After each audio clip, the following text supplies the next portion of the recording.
Thank you. Well, good evening. Look, you have style.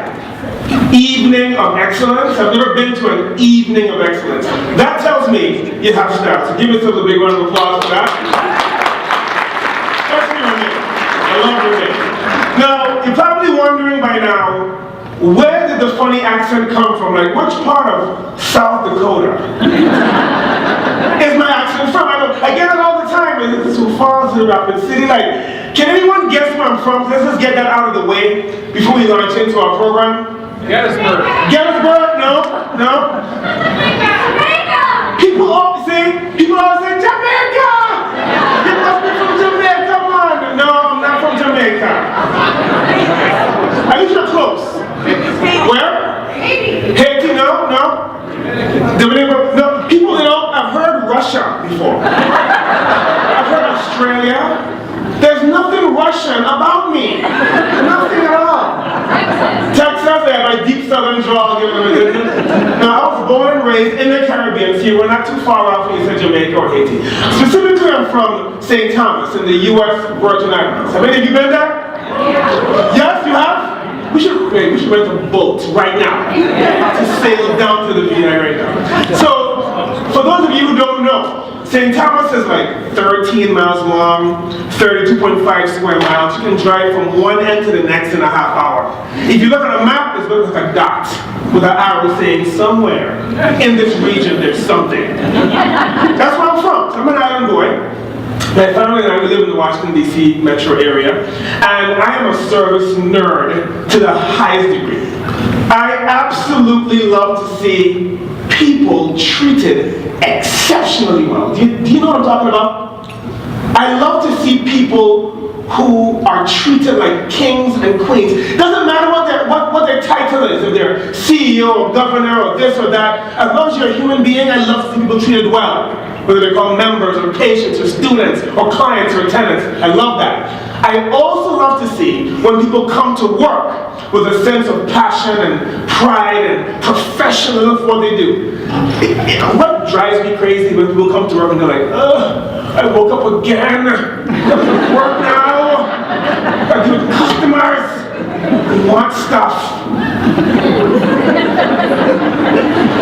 As you and I both know, there are some people who have no business serving other people. There are some people when you see them, they're like, it's clear that you don't like people and people don't like you, so this is not the right business for you. If you work in a Black Hills Federal Credit Union, I don't care if you're a loan officer, you work in mortgage department, if you're working at loan, no matter what you tell her, no matter what your specific job title is, your job is to do something for someone else, which means you are in the service business. You're either serving a member or you're serving someone who is. Is that correct? Yes. All right. So before we get more into the program, let me just show you my family. Oh, let's really cry. Well, there's a couple of reasons why I have their picture up. Number one is I get to see my family on the big screen, so it's very selfish. And you know it's very selfish of me to do that. But secondly, if I want to introduce myself, I want to introduce them because they're more important than I am. So let me just go one by one, really quick. You see the guy who was right underneath me? You see all the hair?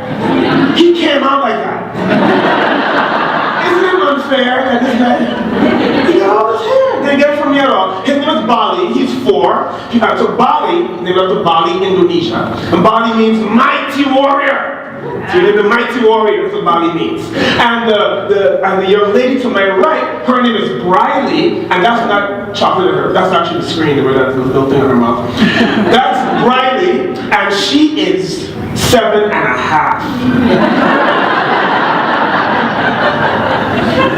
Okay? She's all of that. That's Bryan. Now, the lady to my far right, her name is Lisa. That's my bride of 17, almost 17 years. June makes 17 years. Big round of applause for that. Anything good about me, you can blame her. My health, my faith, my wellness, it's her fault. The blame Miss Lisa for that. So my journey started when I was 15, and I'm like 18 now. So that's 3 years ago. I don't know what's so funny. I was a dishwasher, I was a busboy, I was a fine dining server, I was a banquet. I grew up working at luxury hotels, restaurants, and spas, mainly Ritz-Carltons. Yeah? So that's my background. And I had 17 jobs with them, and then eventually I became a corporate executive with them. And then 12 years ago, I started my own company, and my team and I travel the world, and we help other businesses with their service culture. Service what? Service what? Yes. What does culture mean? And don't say, cult! What does culture mean? Means what? The environment. Culture really means way of life. It means the way things are done. Culture means the group of people in the same place with the same habits. If you go to St. Thomas, the culture. Puerto Rico, culture. Africa, culture. California, there's our culture. I want to talk with you about culture tonight. Culture, that's the goal here tonight. And I want to start by just kind of giving you, we'll talk about the ownership mentality, we'll discuss some habits of service superstars, we'll talk about the work like you own it cycle, we'll do all of that, and within about 4 or 5 hours, we'll like wrap it up. Not 4 hours? No? Okay. 1 maybe? Yeah. Okay, all right. Ish. 1-ish hours? Okay. Now, I want to take you back. My first job when I was 15, I'm actually 41, I'm not 18. First job was a dishwasher in a fine dining French restaurant. Now this place was called the Palm Terrace, and it smelled like money. You went in there, marble floors, granite countertops. The silverware felt like dumbbells, how heavy they were. The menus were gold-plated. There were no prices on the menus. Have you ever been to a restaurant where there's no price on the menu? Do you know what that means? If you ain't got no money, stay home. It's not for you, boo. Boo, it's not for you. Stay home. Now, the gentleman who was the maitre d', that's the restaurant manager, as you know, he was from Paris. This one, this tall. Very intense. His name was Charles Difficult. We used to call him Mr. Difficult. But not just patient. He said to me, on the first day of work, before he said hello, good evening, so nice to have you here, so good to have you on the team. None of that Black Hills Federal Credit Union nice stuff. No. The first words out of his mouth were, I want you to work in this restaurant and you own it. And I said, huh? Then he said, 6 months from now, if this restaurant is not better as a result of you being hired, you failed. What is a dishwasher? Like, what is his problem? Does he not realize I'm just thinking I'll come to work, get a job like everyone else, get a paycheck, because it's just a job, right? Get a paycheck and get some money, get some, buy lunch, buy Air Jordans, life is good. Now this French dude is saying that I own stuff. What's his problem? Doesn't he know the system? What was he trying to tell me from day one? What was he trying to tell me? Take ownership. Take ownership? What else? Pride. Pardon me? Pride. I'm important. Don't you dare come up in this restaurant thinking you can just do just enough or do the bare minimum. There's a lot of people who are content with doing just enough to not get fired. I know there's no one here. I know that. This might get you might know. Right? He was saying, well, don't you dare do that. But then he went to the next level on me. He said to me, now I don't know if you'll be here for 6 days, or 6 weeks, or 6 months, or I don't know how long you'll be here, but as long as you're in this job, in this particular job title, there should be evidence you are in that job before you leave that job. I'm like, does he want dead bodies? But what was he saying to me? What was he really saying to me? Leave evidence. See, when you watch CSI and Law and Order and these kind of shows, evidence is not a theory, is it? Evidence is not a hunch, is it? Evidence is not a concept. What is evidence? Proof. Proof you can touch. Proof you can feel. Proof you can smell. Something you can handle and say, I did that. That's proof, you see? He wants evidence. He wants a standard to be changed. He wants a process to be developed. He wants me to help bring someone onto the team who turns out to be good. He wants to have some tangible rationale that I was there.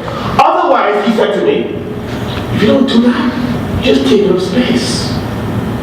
You're just a wasted draft pick. As long as you're going to be on this team, the team has to be better because of you. Do you get what I'm saying? Because of me. It has to be better. Because I will submit to you, ladies and gentlemen, here tonight, that when you come to work, when you go to work, the team is either better or worse because you are there. Don't think, oh, this is what I gotta do when I go home. In that accent. I'm very sorry. Okay. No! If you come to do just enough, that's the same thing as making it worse. And how is that making it worse? Tell me. How is that making it worse? Because it's not making it better. Yes! Coach Lou Holt says, in life, things are either growing or dying. And I love that. It's either your garden is either growing or dying, your marriage is either growing or dying, your health is either growing or dying. If you're not making deliberate strides, deliberate steps, deliberate movements to move forward, you're naturally moving backward. Naturally moving backward. So that's what I want to talk with you about tonight, about owning it. The Dalai Lama said if you think you're too small to make a difference, try sleeping with a mosquito. Now, how many of you ever slept with a mosquito? Isn't it exciting? Jackson, you right? Isn't it exciting? Hey, if you haven't tried it, try 2 or 3 of them. You may not see it when you're sleeping, but what you hear it, and you wake up with evidence on your body. No one in any of your locations at Black Hills Federal Credit Union should ever say any nonsense like, I'm just a teller. I'm just the person who answers the phones. I'm just the person who does the research. I'm just the person who's the personal financial associate. No. Everyone's job, if you get nothing else from this program tonight, I want you to feel in your soul that everyone's job is relevant. Everyone's job is significant. The mere fact that you have a job at this company means that someone with a computer probably had a budget and had a budget that said, okay, we have this budget. We really need to have this position filled. So let's allocate. Somebody has to make a decision to allocate funds to create your job, and then somebody has to take the time to find you to put you in that job, so you're not here by accident. Somebody took time to allocate real money that could have gone to something else to make sure you have a job, so your job matters. That sounds good? Yes. Now, guess what? We haven't actually started the actual presentation. We haven't actually started. I know, it's crazy, right? We haven't gotten into the real good stuff yet. But, does this look familiar?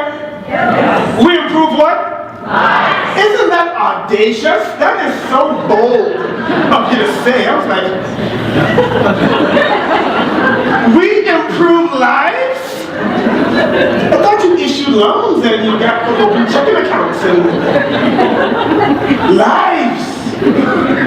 But it didn't say members' lives. It just says lives. People who work here have lives. Your families have lives. The community is made up of what? Lives. So this is saying you improve lives. So every day, in my opinion, that has to be omnipresent up in your eyeballs. We improve lives. We improve lives. Because you know what happens, right? Sometimes when you're caught up in the grind of the day-to-day and all, you have a core conversion coming up, right? And you're like, oh my gosh, it's driving me crazy. We improve lives. Co-workers getting on my last nerve. We improve lives.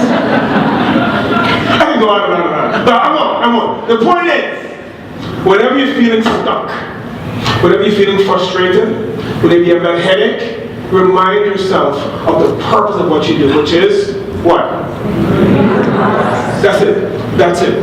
We improve lives. Now, my wife, by trade, she went to school to be a pharmacist. So she has a doctorate of pharmacy, but she absolutely disliked it, so she doesn't do it anymore. She stopped about 4 or 5 years ago. And she feels like food is medicine, so then she doesn't do the drug thing, she does the food thing. But besides her many things that she does at home, she's a wife to me, which is a full-time job because I'm a hot mess. You might already. She's a mother of 2 children. She's a homeschooling mom, so she homeschool. But really, she homeschools. Like I'm the principal. She's also the executive vice president of culinary affairs in our house. Actually, she's the president of culinary affairs in our house. She's also the senior director of finances, sale papers, and coupons. Are there any couponers here in the room? Any couponer? You couponer? Yes? Anybody over here? Yes? Is that okay? Yes. But do you have the binder? Do you have a binder for envelope? Envelope?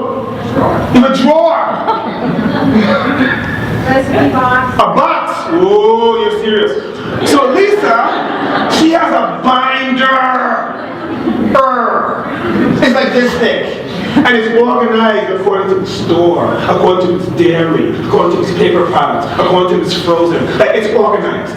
When the Sunday paper comes, stand back. Because she will cut you with the scissors if you get too close.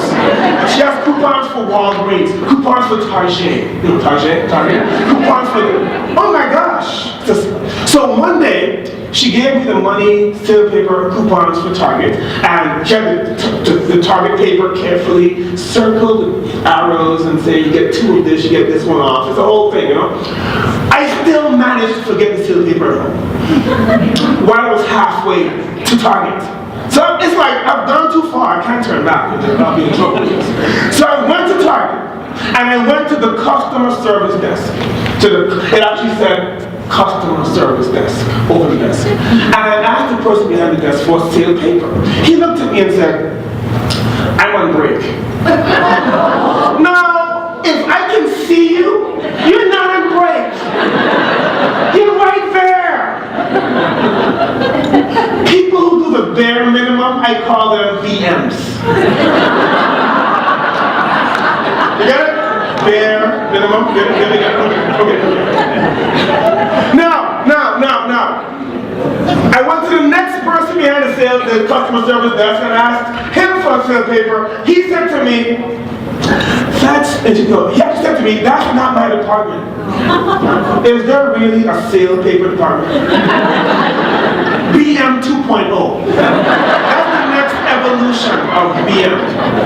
So I went to the third person and I asked her for a sale paper. She said to me, oh, wait, right here. And she brought it back. And she came back with the sale paper. Now, she could have just given it to me, right? She said, what can I help you find today? See that? Now, a service nerd like myself, I got goosebumps.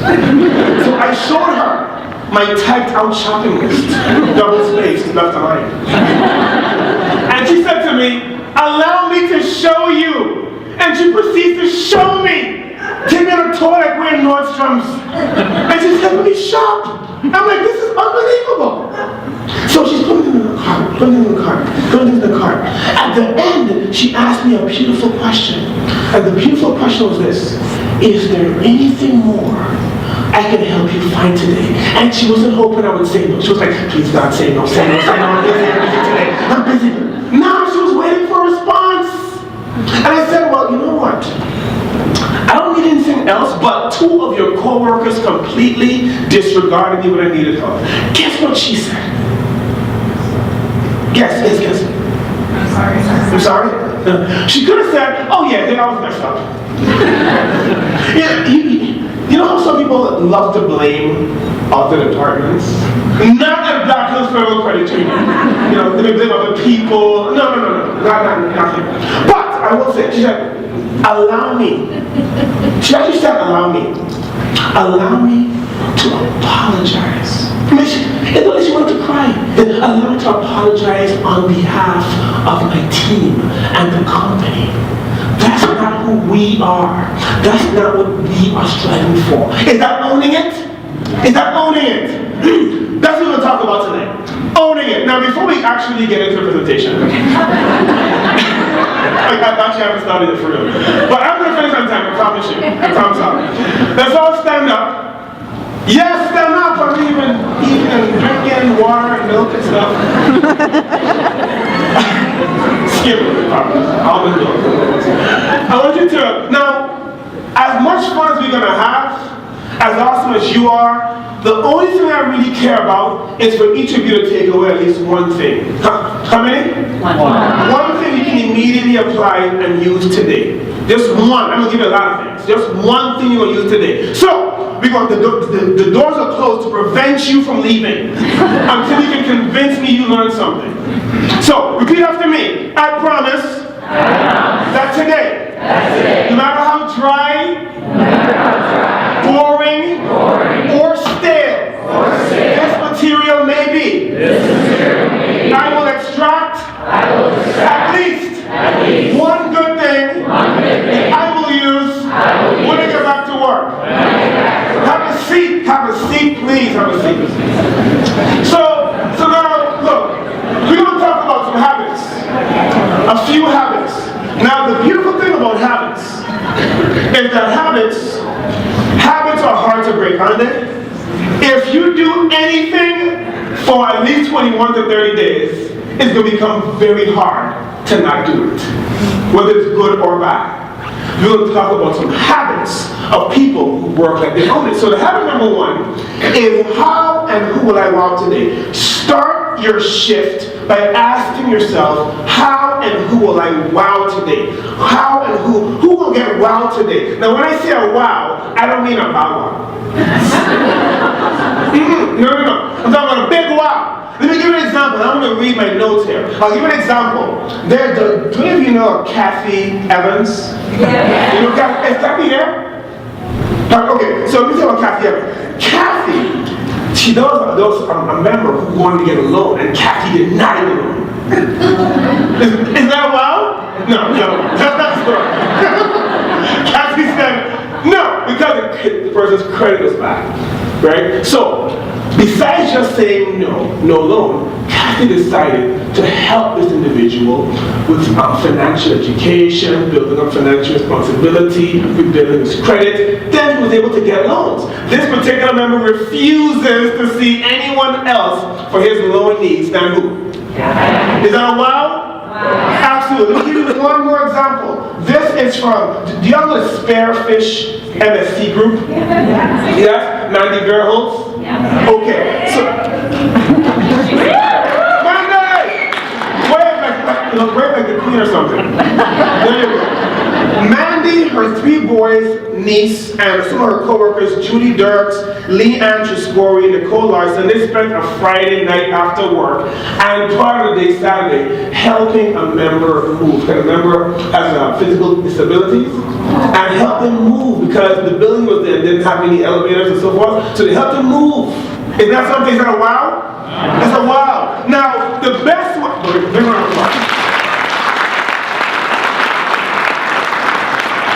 the best way to tell if something is a wow is if the customer says, wow. Isn't that deep and profound? Isn't it amazing? You have to go to school to learn that, I'm telling you.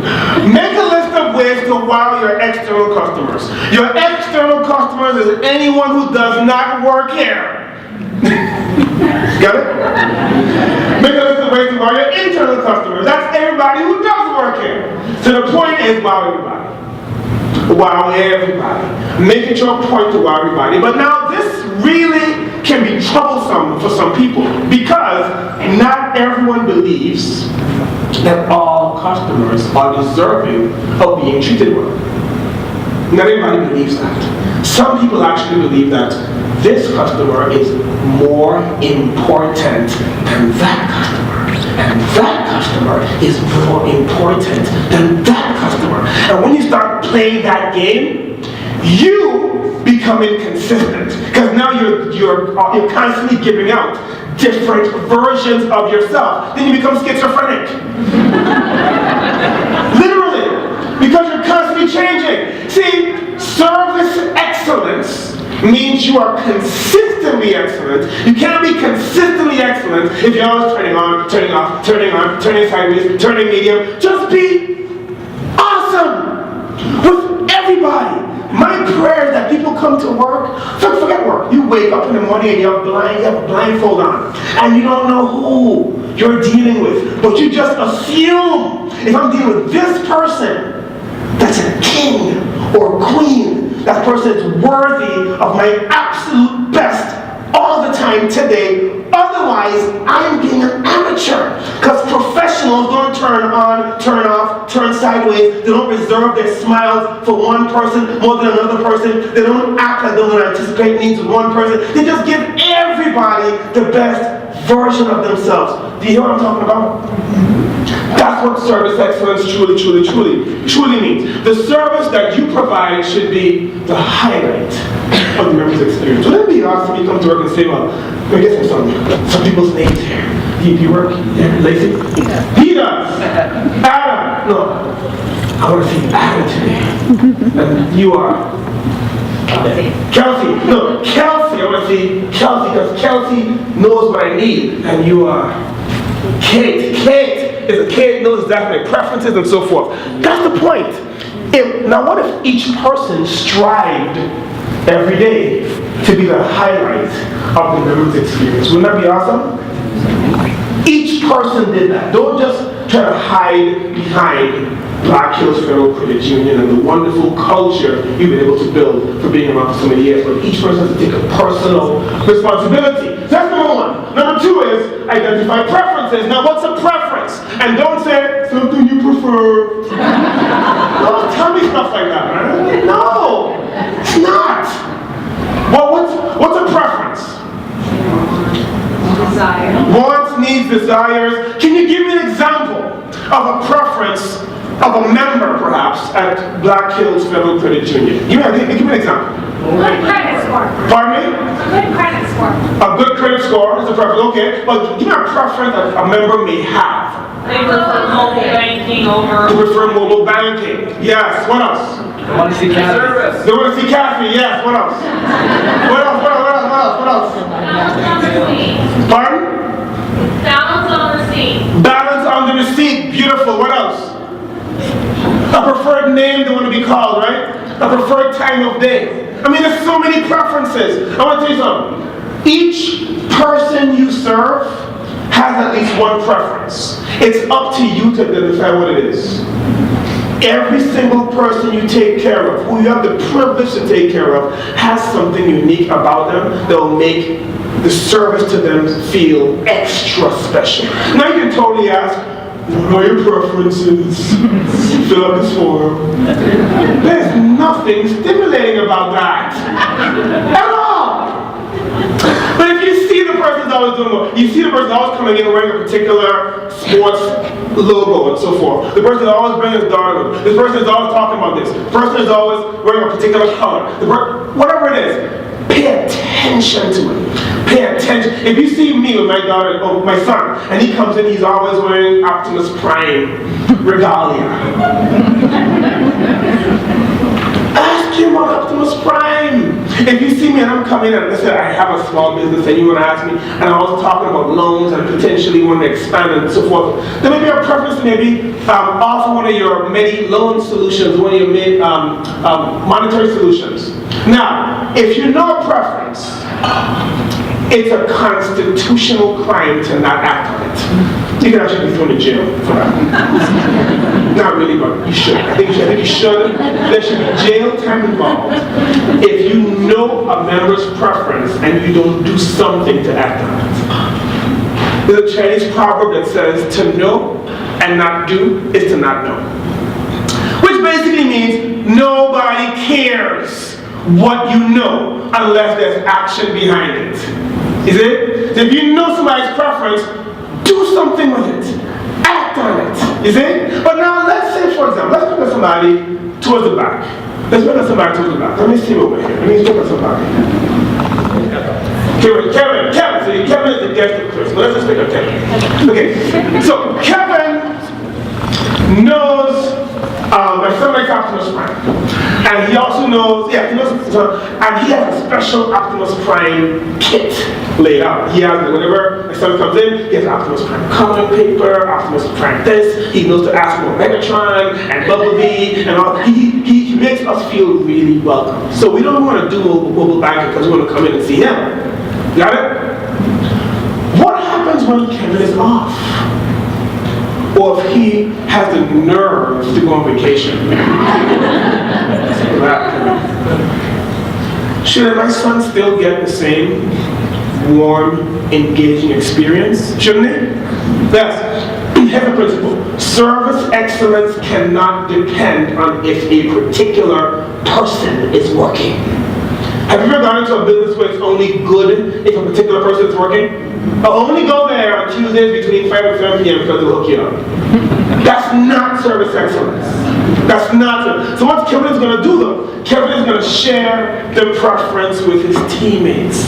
So that whether he's there or he's not there, he's vacation or not, he's out sick or not, we still get a consistently amazing experience. That's what you do, right? So we've done 2 so far. Wow somebody and identify preferences. Now, another preference which I didn't call out, another preference could be name usage, right? Now, if I use your name, your name? Lisa. Lisa, of course, you're Lisa. I said Lisa. If I use your name, that's important because it builds a connection, doesn't it? You're not just a person, but you're Lisa. I don't care how many other Lisas are there in the world, but there's no other Lisa like you. You're the only you that there ever has been, and there ever will be. So by me saying Lisa, it tells you that you are worthy enough for me to pay attention to you. But what if I don't know your name? Don't make one up. If you don't know the customer's name, if you don't know the member's name, don't make one up. Sweetie, hun, dear, sugar, mama. I have been called, as a customer, I have been called bro way too many times. As a customer, homie. I was in New York City, and I'm in a town car because the client sent a town car, so I'm feeling like, this is nice. See, I'm a little animal boy, so I don't need all that stuff, you know? I don't need fancy things, but I'm in a town car. I'm like, I'm gonna take advantage of this, so I'm sitting down, my legs are crossed, you know, the whole thing. I'm ready. I'm driving to this hotel. I'm going to be doing some work in, and the hotel was like beautiful. It was like a beacon in the distance. It was gold. The roof was gold. I won't say the name, but it was gold. It was shining. It was beautiful. The sun was shining off of it. And we're driving up to this hotel, and as we're turning the block to get to the hotel, I saw the doorman in the distance, and the doorman, he had official doorman clothes on. Long coat. He had a gold watch ring thing that went from here, you know, from here to there. One of those gold rings things, the gold watch. He had a hat this tall. He had white gloves on. It looked like he was like levitating this. You know? As the car was pulling up, he glided. He didn't walk. He glided to the car door. And I'm like, I can't wait to experience this awesomeness, Adam. And he reaches for the door. Okay, he reaches for the door. And he opens the door. And I'm waiting to feel the excellence. Because it's the evening of excellence, right? I'm waiting for it. And he says, what's up, player?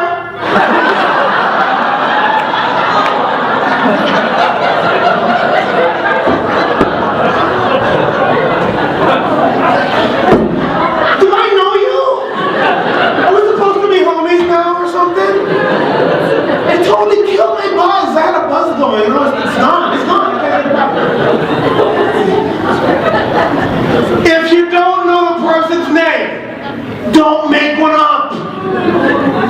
Chances tell you, if you call me that again, I'll body slam you. Like, they're not going to say that. Your members are really polite here in South Dakota. They're not going to say that to you. So, number 3, give teenage recognition. Now, I want you to notice the action words. Wow somebody, learn preferences, give recognition. There's nothing passive about any of those words, are there?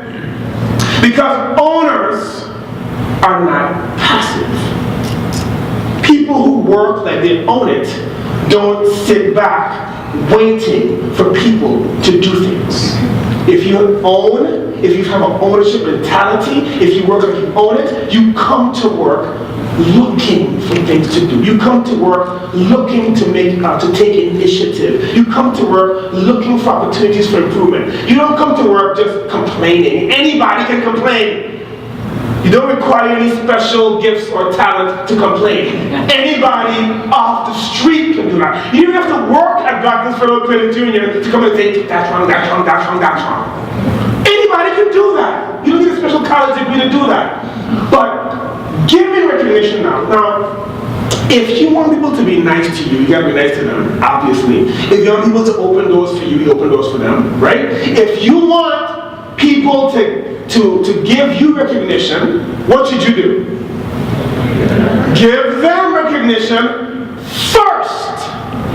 It means you come to work looking for people to thank for stuff. And you can't tell me that a day goes by at Black Hills Federal Credit Union where there's not someone to thank or recognize for something. Now, I'm talking exclusively now about your teammates. Co-workers, people who report to you, people who you report to, people in other departments, people in other locations. Give recognition, but make sure that it's meaningful recognition. Meaningful recognition. Let's say for your name again? Amy. Let's say that Amy loves to get a double caramel macchiato from Starbucks every Wednesday at 10:30 a.m. Mountain Time. And Amy's an amazing co-worker. If I want to really make her feel special, I'll get her that drink. Or download a picture of it, put it on her desk. Don't actually do it. That'd be very neat. Okay? Don't do that. I used to work with this one lady who works well, she was from Honduras. Okay? And she said to me, all she wanted for me to make her feel special was I write a letter to her family in Honduras to tell them she's doing a great job. You see? Yes, employee of the month is great, employee of the quarter is great, parking spaces are great, plaques are great, certificates are great, gift certificates, all those things are nice. But if I really, really, really want to make you feel appreciated, I should know what makes you feel appreciated, which could be very different than what makes you feel appreciated. Sounds like common sense, doesn't it? But it's not common at all. In fact, I would say it hardly ever happens in organizations. So in addition to the organizational norms, which are awesome, find a way to customize recognition and so forth.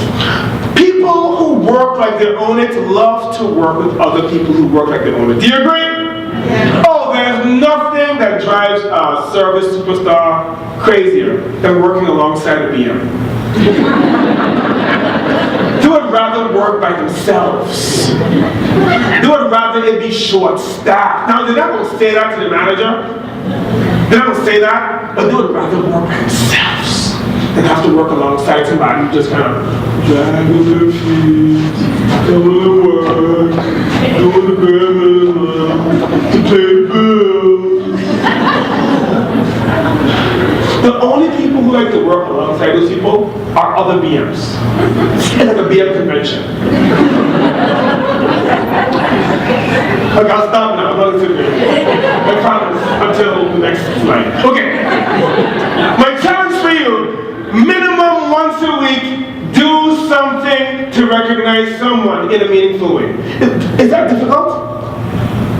Okay, say no. Say no. But there you go. Perfect. It's not difficult.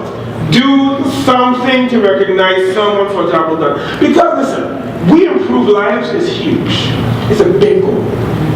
It's meaningful. Whenever I read that, Renee Hitch was kind enough to send it to me, I was reading, I'm like, man, this is serious. This This requires people who are filled up. Because you can't give to your members what you don't have yourself. You can't anticipate your members' needs if you don't feel like your needs are anticipated. You can't make your members feel engaged and loved if you don't feel engaged and loved. I can't give you $10 if I don't have $10. You see? So, it's imperative that each of you recognize and encourage each other. In my opinion, there is no greater recognition or no greater accountability than peer-to-peer accountability. Don't passively wait for your boss to thank you for things. No. You come and you recognize your boss. You come and recognize your coworkers. Do that regularly and you'll see what happens, right? Any questions so far? No? Not yet. Beautiful. So, we have 3 so far, 3 habits. We talked about, but you tell me. Let's see if you've been listening. Number 1 was what? Wow. Wow, that is wow. Yeah. 2. Preferences. 3. See, it's actually on the screen. See? If you missed that one, that would be pretty bad. Now, I hate to say this one. Now, the number 4 always troubles me. It always troubles me. You know why? Because, sometimes you may have a favorite employee or a favorite child, but you can't really say it out loud. No, I can get what I'm talking about. I have a favorite habit, okay? Fine. Habit 4. I love habit 4. To me, habit 4 is the anchor of all the other habits. Habit 4 is like the hinge point, like a door has a hinge, keeps everything in place. Habit 4 kind of pulls everything together because nothing else works without habit 4. Habit 4 is be an ambassador. Be an ambassador. Be an ambassador. Now, what's an ambassador? I'm so glad you asked. An ambassador is someone who represents. If you come out to the Washington, D.C. area, I don't know if I told you that, but my family and I live in the Washington, D.C. area, Maryland specifically. If you go to Washington, D.C. proper, there's a street called Massachusetts Avenue, and a part of Massachusetts Avenue is called Embassy Road. How many of you have been to Embassy Road? See if you have? Yeah? Nice, isn't it? And all the embassies, all the countries are just right next to each other, and embassy for South Africa, embassy for China, embassy for this country, they're all right next to each other. And inside each embassy has a what? Ambassador. Now, let's say, for example, I want to be the U.S. ambassador to Italy.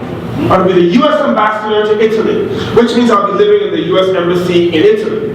That's what it means. Yeah? Now, if I'm in Italy, well, first of all, what criteria would I have to meet in order to be the U.S. ambassador to Italy? Tell me.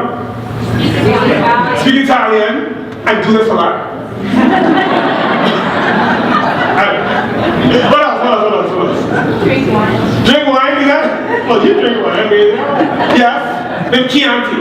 There you go. What else? I should like pardon? You have to like Italy. I should like Italy, right? That help. I should understand, pardon me?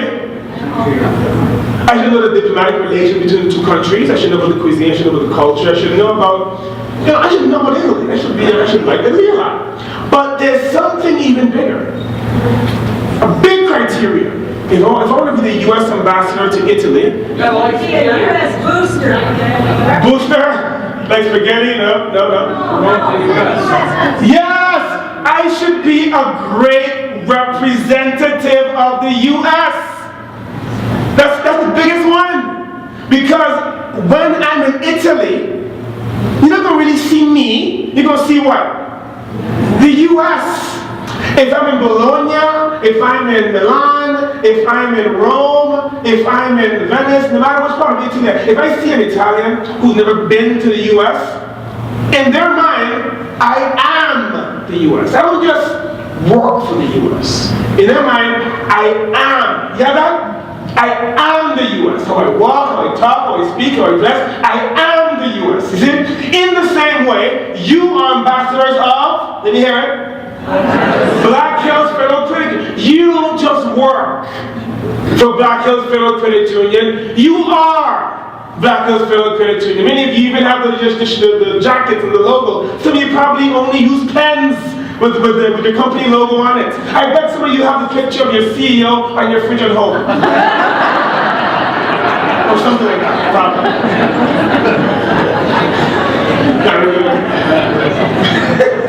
Be an ambassador. So, if you're an ambassador, I want to highlight a few things, right? Number one, if you're an ambassador, you can never use words like they or them to refer to where you work.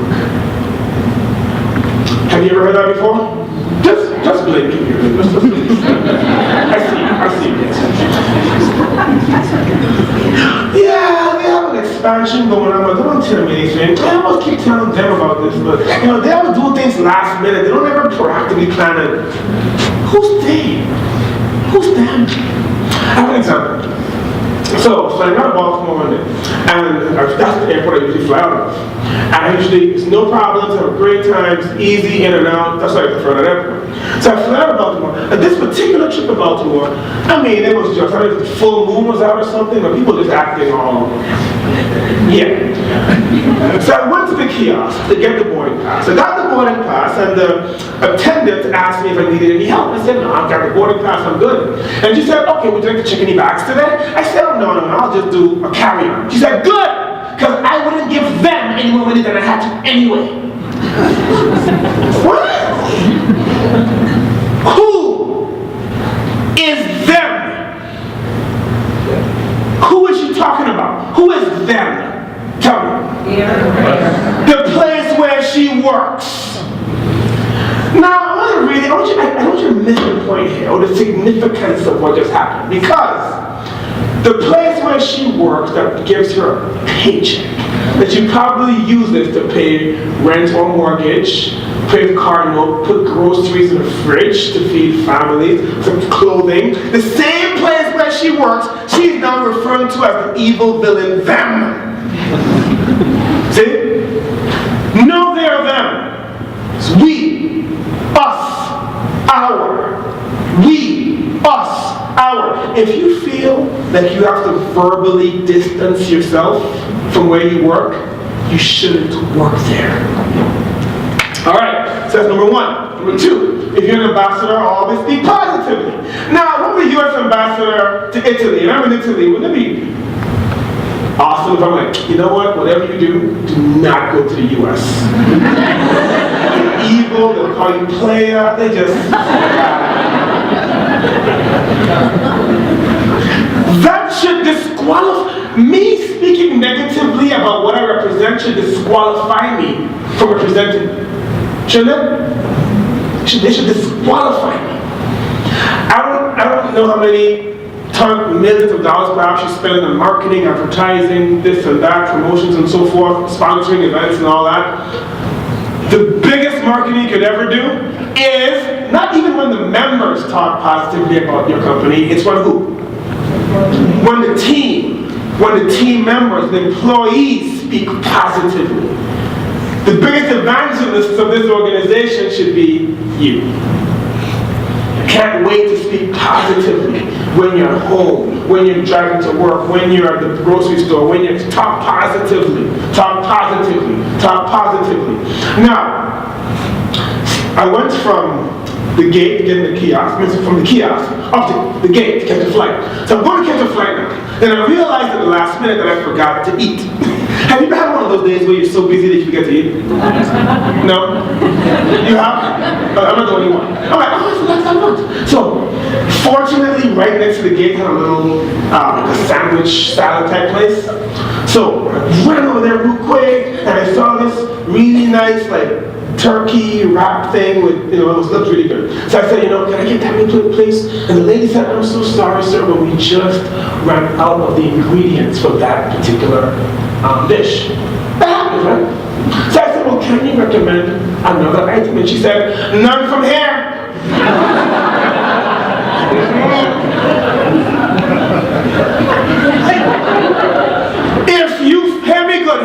Hear me good. If you find it physically impossible to say anything good about where you work, what should you do? Do not work there. Forget, I'll just be quiet. No! You be quiet and sick.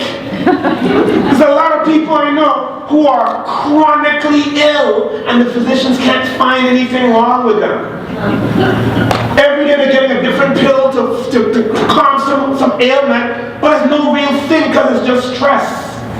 And that has a way of manifesting itself in all sorts of body aches and pains and sicknesses that would not have been there. So you owe it to yourself to either find something you love about what you do, find another department to do, or don't work in that place because it will drive you sick. And nobody gets a benefit. You don't benefit. Your family doesn't benefit from you coming home complaining every night. The members don't benefit. Your co-workers don't want to work with you, right? No, nothing benefits. So I'm telling you, speak positively. Find something you can enjoy what you work. But we're not done yet, because the last piece of being an ambassador is being knowledgeable. Knowing what you are representing. That's very important. If I'm the U.S. ambassador to Italy, wouldn't it be something if I'm like, I think we have 87 states, and each state has a president. I would look uber foolish. I mean, next really foolish. Right, wouldn't I? If you work, if you're an ambassador of Black Hills Federal Credit Union, what should everyone know? Regardless of your job title, what should everyone know? Pardon? Improve life. You improve lives. Everybody should know that, shouldn't they? What else? What else? What else? Tell me. Pardon me? What it takes to be a member. What it takes to be a member. Beautiful. What else? Products. The products, the services, how many locations you have, the history, how long you've been around. What else?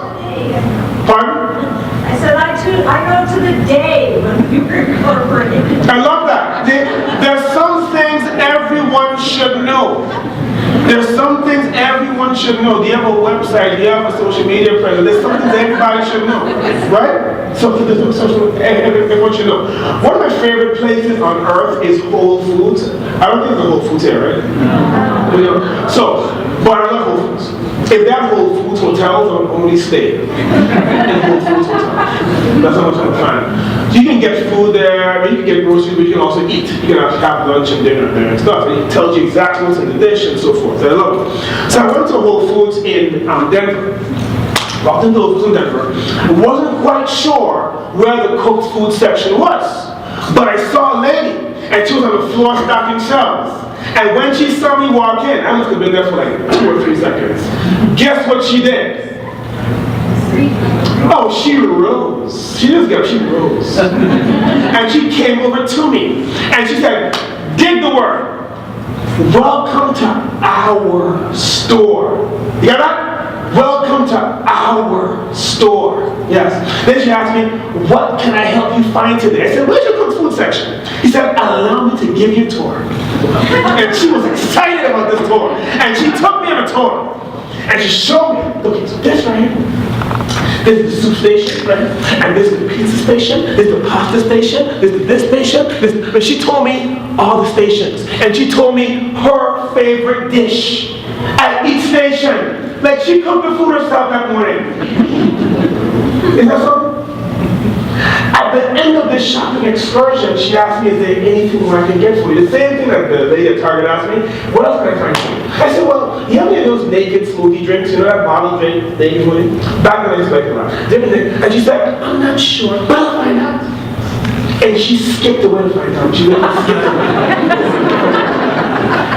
There's some people who are content with not knowing the answer to your questions. Do you know anyone like that? If you ask them a question, they're like, I don't know. Google it. When you find out, let me know. I mean, text me that. Professionals are not content with, what? Okay, if you don't know, find out. How? I'm not sure, but I will find out for you. You may have to call another department, you have to call a colleague, but find out. As long as it's legal, ethical, and moral, find a way to make it happen. As long as it's legal, ethical, and moral, do what? Find a way to make it happen. That's what excellence means. You're going beyond what's expected. See, I love this word excellence. I love this word so much, you have no idea. But a lot of people who use that word have no idea what it means. They use it because it sounds good. It looks good on the marquee. It looks good on an employee, morale program. It looks good on excellence. Huh? Evening of excellence. I love that. Day of excellence. I'm going to be excellent. What does it mean? Let's talk about what it means real quick. The root word in excellence is what? Excel. Excel means to go beyond. Beyond what? Glad you asked. Beyond what's expected. Is it? So, it means, excellence means to exceed expectations. It means to do more than what is expected of you. If I ask you to tell me about your checking accounts and you tell me about the checking accounts, that's not excellence. Because you gave me what I asked you for. Is it? A kiosk can do that. A computer can do that. Probably your website can do the same thing. That's not excellence. Even if you did it with a smile. Even a little twirl. and you were wrapped in gold. While you were saying it, that's just meeting expectations dressed up. You see? Excellence is now asking me about my specific goals. Excellence is not about recommending additional products or services that I may not have been aware of.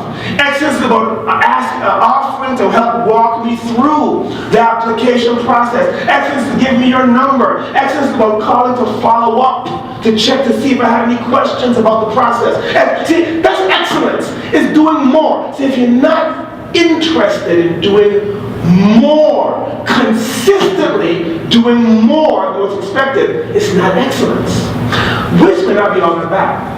Because to stand, I don't live here, right? But to stand out in your marketplace, perhaps just consistently meeting expectations, it could be a competitive advantage. Maybe everybody is awful. Right? If your competition is really lousy, and if you consistently meet expectations, that could be, they're amazing. Right? But I don't know that. I don't live it. But that's why I think it's so dangerous to simply compare yourself to your geographic competitors. Because you could be the best of a lousy bunch. See? If you're talking about excellence, compare yourself to other excellent organizations, which may or may not be in your industry. Compare yourself to other organizations that have a reputation for being excellent. See? Companies like what? Tell me. What are some companies that you think of that are excellent? They're known for doing more than what's expected. Tell me. Shields. Who? Shields, okay. Who else? Disney. Johnson Johnson, okay, who else? Nordstrom's, yeah. Pardon? Amazon, yeah. Doing more. Who? Zappos! That's right. Ritz Carlton. Ritz, there you go. So, when you think about it, I want you to, whenever you use the word excellent again in your life, I want you to think of what we just discussed. Chris Supply. We actually finished it right about it. Like 10 minutes ago. Chris Supply! So, I want to conclude with a quick section of gratitude. I believe, personally, if you're going to talk about evening of excellence and also owning what you do, I don't think you can do any of that properly without a hearty dose of gratitude, mixed with humility, mixed with thankfulness, to get to do what you do every day. Because what you get to do every day is you get to really improve lives. People who may have never owned a home or owned a car in their life, you can help make that happen. So you're literally improving lives. You may help somebody to be the first in their family for generations and generations and generations to help them break out of poverty because of the financial tools you have and the different programs that you have. And just you're improving lives. So I want to just drop an analogy. Do you know what that is? Hurricane. Hurricane, that's right. Have any of you ever been in a hurricane? You have? You have? See, some of you have? Hurricanes are pretty serious, right? Pretty serious. And you can't imagine how strong wind is. I take that back. In a hurricane, well, first of all, that's the devastation from a recent hurricane, right? And hurricanes, roofs blow off, windows crash in. I mean, it's pretty intense. And back in 1995, a hurricane Marilyn. I was still living in St. Thomas, still living in my parents' house. I was in my early 20s, I think. And we're there. And hurricanes coming, and the walls are shaking, and the windows are blowing in, and I saw the ceiling crash down on us, and I saw the roof blow off while we're in the house. It's like a movie you're in. We ended up having to go into my little small closet, all three of us, in my little small closet. Water up to our thighs up here. Waited all night, overnight, until the wind and the rain passed. When the wind and the rain passed, we came out of the closet, and everything we ever had was what? Gone. You heard us saying here today, gone tomorrow. Yes, I experienced that firsthand. Every book, every album, every clothes, every TV, everything we ever had was gone. So I had a really big epiphany at that moment, which was I will never allow myself to become attached to anything material ever again, because it literally can be gone like that. It also forced me to develop a deeper appreciation for simple things like being alive. I'm alive. It's a big deal. I have health. It's a big deal. I have loved ones with me. That's a big deal. Like I can walk on my own. That's a big deal. So thinking about those things and appreciating those things is a big deal. So gratitude turns what we have into enough. Gratitude turns what you have into enough.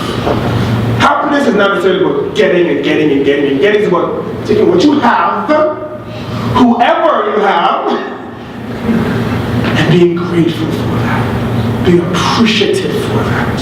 Yeah. So, what if you woke up tomorrow with only what you were grateful for today? And I'm going to paraphrase that a little bit. What if you woke up tomorrow with only what you expressed, what you verbally expressed gratitude for today? What would you wake up tomorrow with? Would you wake up tomorrow with family? Would you wake up tomorrow with your job? Would you wake up tomorrow for your health? With your health? Would you wake up tomorrow with your vehicle, perhaps? Would you wake up tomorrow with your eyesight? See? So I encourage you each day, like literally each day, when you verbally express gratitude to someone or some being for what you really appreciate. So, we'll do a quick exercise, it will not take very long. I want you to think about someone you work with, someone you report to, and someone in another department. Alright? Someone you work with, someone you report to, and someone in another department. And I want you to think about one thing you really value or admire or appreciate about each of those people. And we don't have time to do it, but I want you, anyone, to just give me an example. Any of those two people, tell me one thing you value or admire most about whoever you picked. Now this is the interactive part. Honesty. Who are you referring to? Other departments. I mean, give me a person. Someone. That's a fact. But can you give me a particular person in another department who you feel, you said honesty? Is there someone? I want individuals. I want to get very granular now. Someone I work with, Sarah, a teller at Elfdale, is super smiley and sweet all the time to every member she ever works with. Wow, so you didn't even know she's having a bad day. She's just super sweet, super smile all the time. I love that. Good. Someone, thank you. Someone else. My new coworker, Amelia, she makes me laugh all the time. Makes you laugh all the time. Love that. How about over here? My manager, Mandy. Pardon me? My manager, Mandy, in Spearfish. We just share similar paths with health. So it's just something we share. See, appreciate that. Okay. Good. Let's get one more. I work for Bryan, manager in FCU, and just him in general, he is passionate for every single person that was Good. Awesome. The homework is, and I'm serious, I'd like you to write down that one thing you value or admire about each of those people. Write it down and give it to them. Whether it's a card or a note, I mean, resist the urge to merely text them. You can do that, but there's something powerful about writing it down and giving it to them. You will be surprised how many years people hold on to things like that. There's a lot of people who've never heard such good things about themselves until it's their funeral, and it's like too late. You can't hear it anymore, right? So make sure you let people know how much you appreciate them. And you know who tends to feel the most underappreciated? The ones who work the hardest. Because there's this assumption that, well, they're awesome, and they know they're awesome, so they're good. No! No! Everyone who works hard needs to know their hard work is being appreciated. Otherwise, they quit and leave, or quit and stay. Which is worse. Okay? If you see someone with a bad morale, if you see somebody who's kind of apathetic, the first question to ask is, what am I doing about it? See something not working well? What am I doing about it? If you're not doing something about it, then you're part of the problem. You're either helping make things better or... That's it. That's it. One of the true hallmarks of being a professional is steady consistency. Regardless if it's busy or not, or whether you have a headache or not, or even if your coworker and or boss is annoying you. True professionals have the uncanny ability to block out the noise and do what they're supposed to do when they're supposed to do it, whether they feel like it or not. Your work ethic, your professionalism has nothing to do with your mood. Because your mood does this. Doesn't it? Your professionalism, however, has to do this. You can't let your mood dictate how you perform in your job. That's what amateurs do. And there's no amateurs. There are no amateurs. I'm saying that prophetically. There are no amateurs at Black Hills Federal Credit Union. Do you agree with me? Yeah. None. Absolutely none. So, when we got started, each of you stood up and promised me you would take away at least 75 things you will immediately apply when you go back to work. I heard you. I heard you. Renee heard you too. So, this is what it's supposed to stay in touch. But tell me, what are you going to take away? What are you going to take away? Give me one thing. Give me one specific thing. Don't be a BM. And don't be a BM enabler. It's even worse. What else? Be an ambassador. Be an ambassador. That's right. What else? Pardon me? Wow somebody. Every day you should be asking yourself, how can I do more than the bare minimum with this person? How can I do more than the bare minimum with this person? How can I do more than the bare minimum with this person? If you keep asking yourself that question over and over and over and over and over again, it will become a what? Habit. And habits are really hard to break. See? Then you find yourself going home at night thinking, did I do anything to wrong anybody today? If the answer is no, you'll be mad at yourself, which is good. Then you come to work the next day like, I'm gonna double up today. 2 hours. 2 hours. That's not even a word, I don't know. Is that right? Okay. So, did everyone take away at least one thing? Yes. At least one thing? Yes. Beautiful. Now, as we conclude, as we close, I'll turn it back over to Holly, right? A chain is only as strong as its weakest link. You've heard that coming before? Yeah. You have that? The chain is who? All of you together, you're the chain. And the link, singular, is what? You. The chain is unmistakably singular. A link is not multiple, a link is not a team, a link is you. Now, if I'm in the Grand Canyon and I'm being chased by some wild lions, just pretend it's not. Stay with me. And the only way to get away from these lions is that I jump over the Grand Canyon, I grab onto a chain that's dangling over and I'm swinging over like I'm Indiana Jones or something, and I get to the other end of the ground. Am I thinking this chain better be strong?